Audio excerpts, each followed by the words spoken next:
Hrvatski auto i karting savez u arhivu je pospremio još jednu natjecateljsku sezonu. Proglašenje najuspješnijih sudionika auto i karting natjecanja u 2016. održano je u zagrebačkom hotelu Westin u subotu 4. veljače.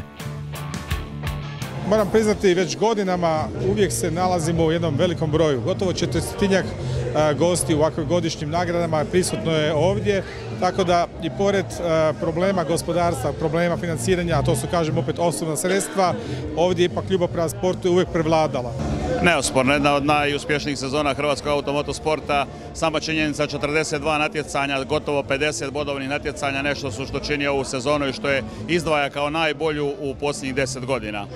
Pa mislim da zapravo smo obvezni čestitati svim tim mladim ljudima, kako kartingašima, tako i naravno automobilistima. U karting sportu najbolji senior je Renato Dujmović, najbolji junior Adrian Mesec, a početnik Mauro Štiglić. Pa definitivno, to je budućnost svega, pa vidite da su lepi stanu, stavili bi u vitrinu. Da, ono što zaista me veseli da danas smo mogli te nagrade podijeliti najmlađima, jer bez njih, naime, ovog sporta zaista nema. Automobilistički prvaci Hrvatske u generalnom poretku svojih disciplina su Dragan Gajić u Formuli Driver, Vjekoslav Čičko u kronometar vožnjama, Hrvoje Belinić u autoslalomu, Marko Cavor u ocjensko-spretnosnim vožnjama i posada Šebalj Sabol u reliju. Bilo je jako lijepo, 11. naslov je, nakon 11. idem na 12. Volio bi da jednog dana kad se prestanem baviti sa ovim sportom da nešto iza nas sve skupa ostane.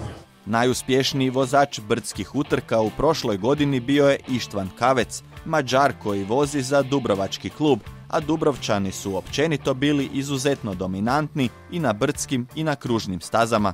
Nadam se da ćemo iduće godine obraniti ponovo de facto treću zlatnu plaketu i dobiti dijamantnu plaketu Haksa. Novost u 2016. bio je Biznis VIP Cup, natjecanje kojem je glavni cilj bila promocija kampanje Make Roads Safe, osvojio je nekadašnji as relijaških brzinaca Goran Popović. Za mene isto novo, s obzirom da nisam do sad vozio kružne utrke nego samo reli i tim više uspjeh veći i naravno prezadovoljan.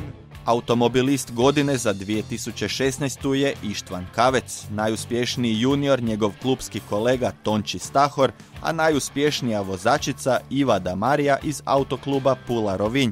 Najveća mi je čast što sam 6. put proglašena najuspješnijom vozačicom. Dobitnici Zlatnog volana, nagrade koja se dodjeljuje za 3 uzastopne titule, su vozači autoslaloma Hrvoje Belinić i Igor Bogović, a nagradu za životno djelo primio je Dubravko Čikor.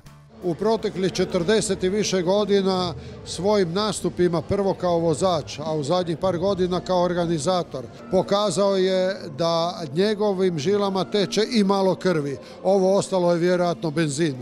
Da vam pravo kažem, malo sam se iznenadio, jer većinom se nagrade za životno djelo daju kad se neko završio sa nekim djelom, a ja mislim da još mogu pokazati dosta toga i obećavam da se sigurno neću maknuti iz autosporta još 10 godina. Nova automobilistička sezona već je pred vratima. Do prvog natjecanja ostalo je niti mjesec dana, a očekivanja su velika.